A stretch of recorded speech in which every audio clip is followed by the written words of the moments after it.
Hi guys, welcome back to my channel. Thanks to those of you who've continued to support the channel. We are starting with a new segment like I mentioned before, and in line with that I have my very first guest. I will introduce her, or rather allow herself to introduce her shortly. I'm very excited. I will tell you how I know her, all of the details. And yeah, if you do enjoy this video, make sure to like, comment and subscribe, and yeah, we'll see you with the rest of the content. Cool. So, hi Gabby. Hello, how are Vanessa. you? I'm very well, thank you. I'm very excited to have you on my channel. So before I allow her to introduce herself, I worked with her quite a while ago, and she was one of my first mentors at work. That's how I managed to build a relationship with her. She continues to inspire me, and she's got loads and loads of gems. So you will hear for yourself. Introduce thyself. Right, thyself. So look, you've already said who I am. I'm Mrs. Ndwandwe, actually. I have 4 kids all You have together. 4 kids? Yes. 3 of which are outsourced. Okay. Long story. But I am a finance professional, just like you. And you know, when we met at work, basically that was, I would say, the height of my career. Yeah. So far. Yeah. So far. I like that. Yes. I like that. So I far. like that. Because things always change. And look, I'm very, very interested in understanding more of who and what we are as human beings. And that's why I've spent a lot of time and effort learning more about our origins as humanity, including the faith and religion side of it, you know, spirituality in particular, in general, holistically, and what that means for our personal well-being. Yeah. Particularly our mental well-being, which we'll get to as we get on with the conversation. So yeah, I'm happy to be here, and thank you for having me. Great. Thank you so much. So guys, we're going to be speaking about mental health in the workspace. I knew that this is a conversation we needed to have after the interaction and the engagement and the feedback that some of you were giving me even privately after my last video. If you haven't checked it out, I will link it in the comment box down below. I basically spoke about like the toxicity of grind culture and how that is kind of linked to how we view our self-worth and the dangers around that. So please do check it out. So we're kind of continuing with that conversation, things that stem from our relationship with our work and how that kind of influences how we perceive ourselves. So that's the conversation that we're going to be having. And then any other thing that Gabby would like to share or I would like to touch on is what we will speak about. So you spoke about how at the time when we met, you were like at the pinnacle of your career to date. Can you just share just your career journey leading up to that point? Guys, I did tell you I would be giving you like tips in terms of the workspace and any career advice. And I think this is definitely someone we can learn from. I have learned a lot from her. So tell us. Right, the career journey. So look, as I said, you know, as a finance professional, you know that, you know, you have to do the basics first, which is the university studies and the professional qualification from there. So of course I did that. I'm a chartered associate management accountant by profession, a CMA, like you. And I qualified in 2011.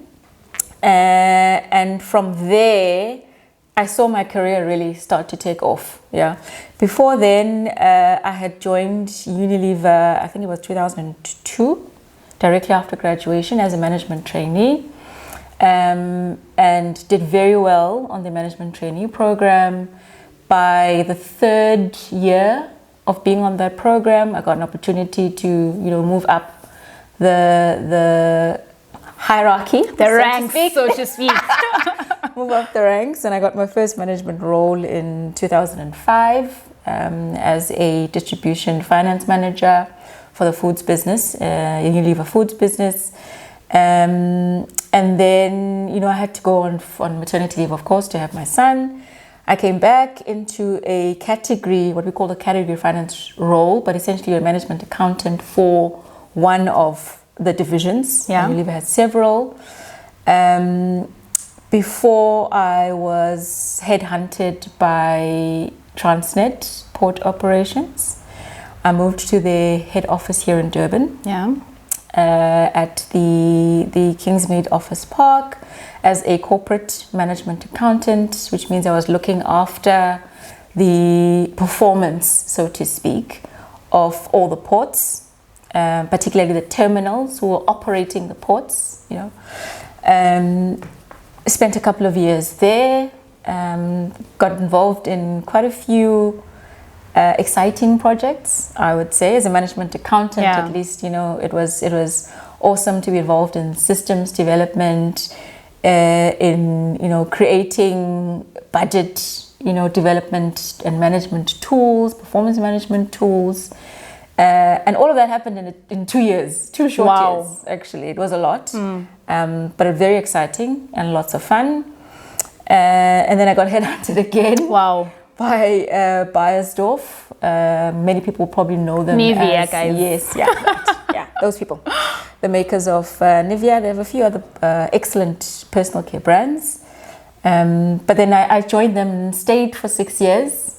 And in those 6 years, again, lots of opportunities to develop my skills, not just as a finance professional, but as a professional in general. Yeah. Right, particularly when it came to developing others, leading teams, managing change, and all these other soft skill aspects. Soft but crucial. Yeah. Soft but absolutely crucial. And look, the nice thing about the time I spent at Beiersdorf is, at least the part that I will always treasure, is how many mistakes I was allowed to make. Yeah. Right? Yeah. Mistakes that never, counted against, my performance ultimately. Yeah. But they were always there to contribute towards making me better. And as a result, in those 6 years, I started off as a sales and marketing controller, but essentially a management accountant for, supporting the sales and marketing teams.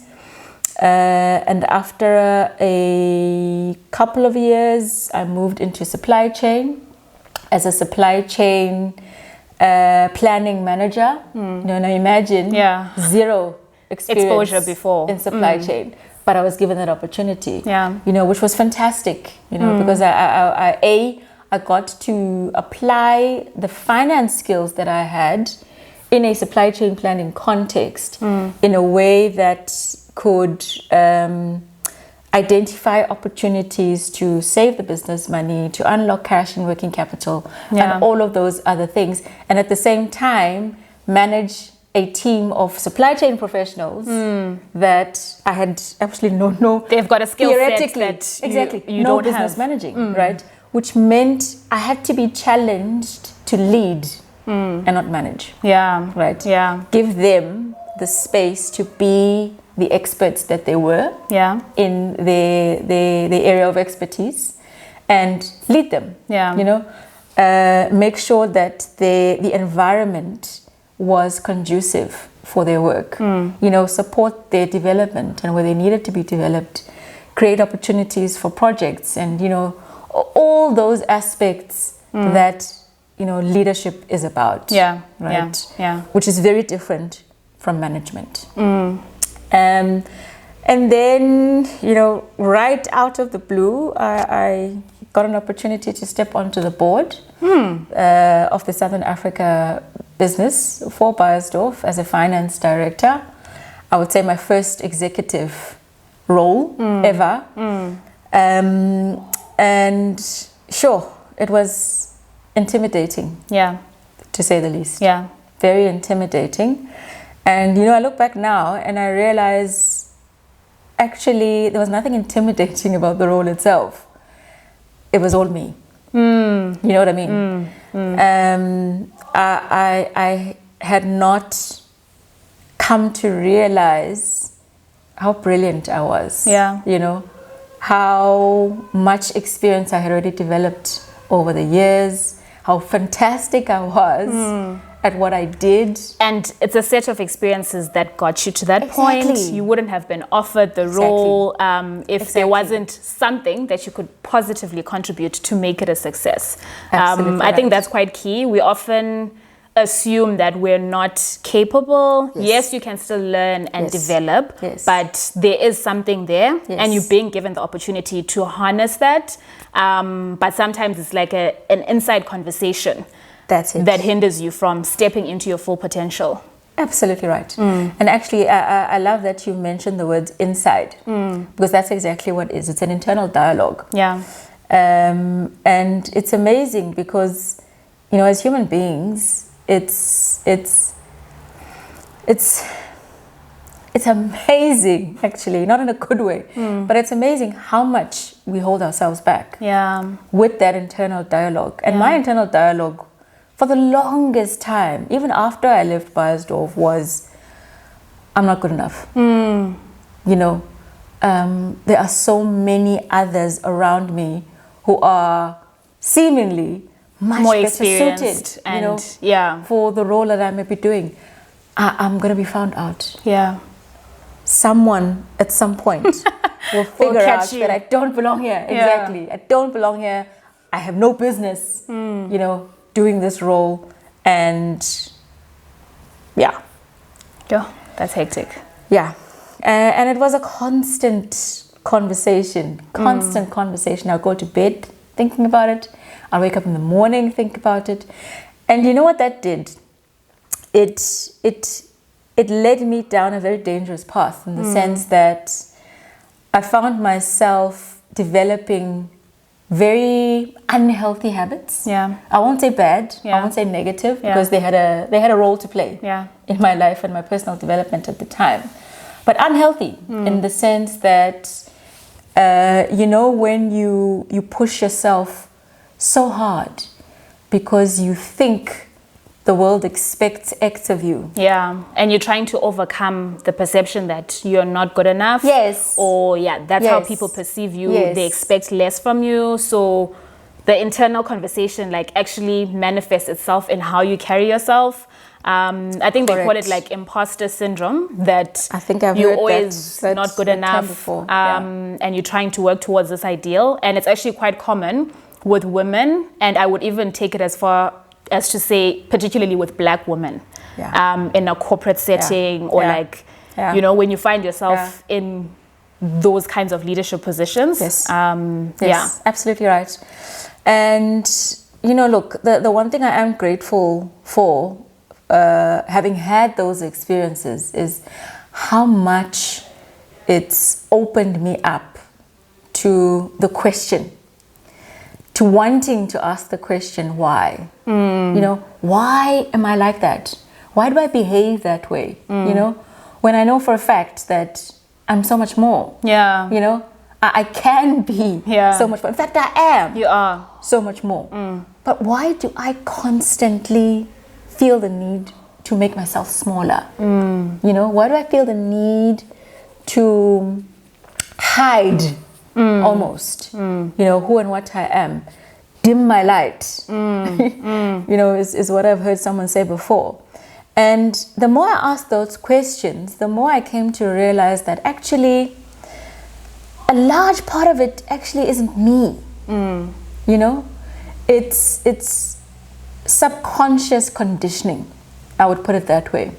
Subconscious in the sense that, you know, I was raised in a very traditional conservative African home, and in that setting, you know, the head of the home is the patriarch. Right?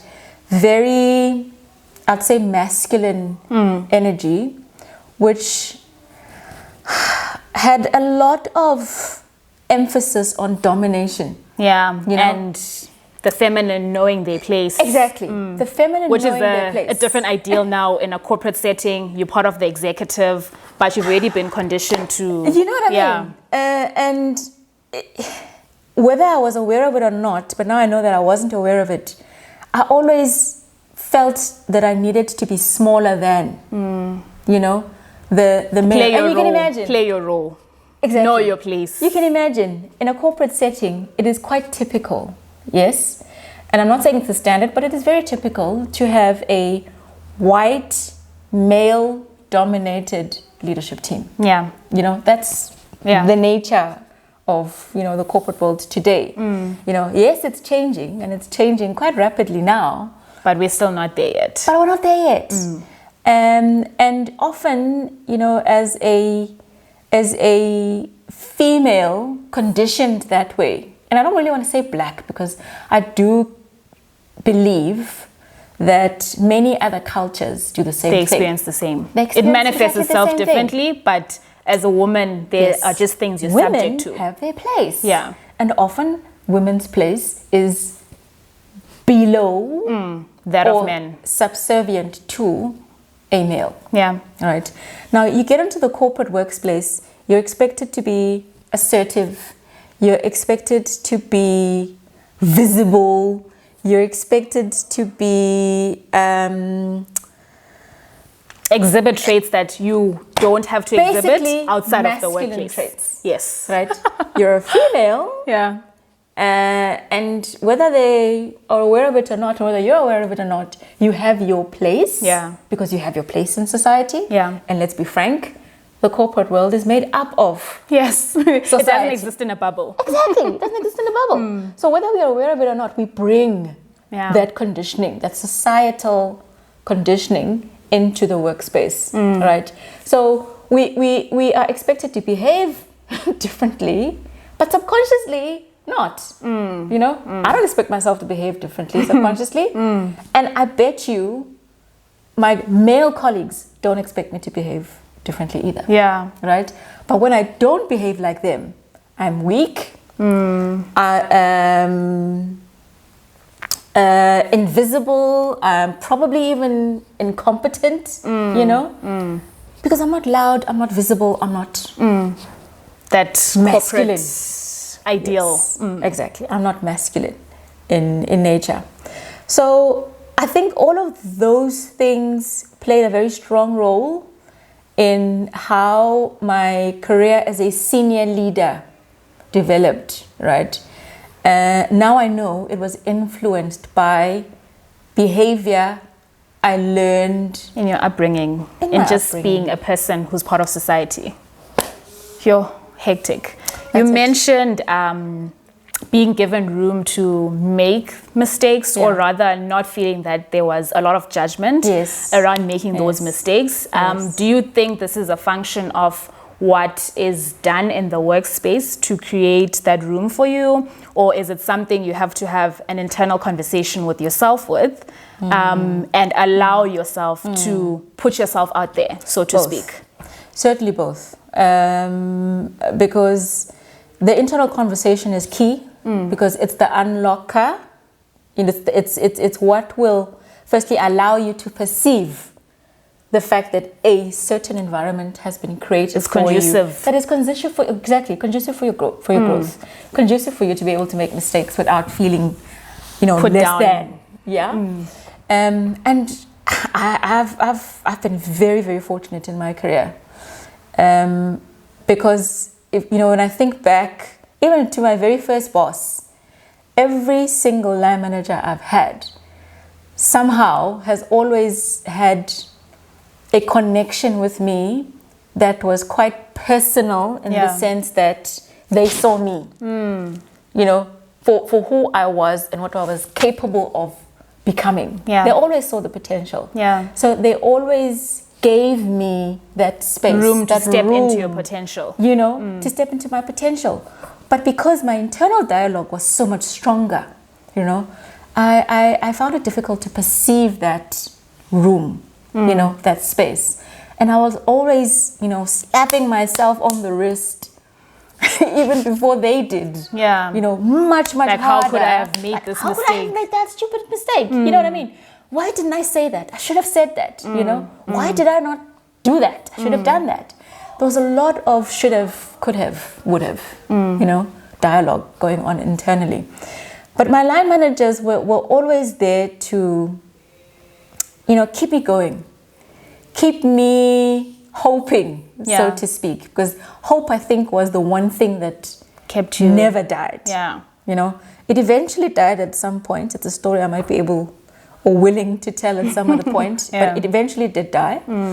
And I think it was because I had lost that safety net at that point. Yeah. Right. For whatever reason. Yeah. That, what's that word? Psychological safety was gone. I don't like that word. I know, but it's a thing. It really is a thing. So, you know, in all of that, that internal dialogue, I think, is the one place I wish I was, you know, aware of. Yeah. You know, one thing I wish I was more aware of, you know, that was going on earlier on in my career. You know, but, you know, everything has a season. So maybe I wasn't ready for it. Yeah. You know, maybe I did need to go through all the experiences that I did to get you to that point. Yes. That is so hectic. So how would you say, if it does at all, how can mental health affect your work and how you show up in a work setting? Sure. Well, look, mental health, first and foremost, is fundamental to performance. And I say health because when you don't have the health, you don't have the well-being. You're not your best. Yeah. Both, not just mentally, but emotionally, physically, everything. Yeah. Everything about you doesn't really function, especially your relationship with yourself. So you can imagine, no one is perfect. So there'll always be things that you can improve on. Yeah. But they're not flaws. You know, they're not. And it's not to say mistakes. that's what you need to fixate No. on. Like there's more to you outside of No. those things that you No. still need to work on. They're not weaknesses either. They are areas of improvement. They are opportunities for growth, right? Yeah. That's what you're here to do. You're here to grow, to become more of who you really are. Yeah. So the idea of not being mentally well, of poor mental wellness, is, in my view, the sickness that I think the entire world suffers from at the moment. Yeah. Right?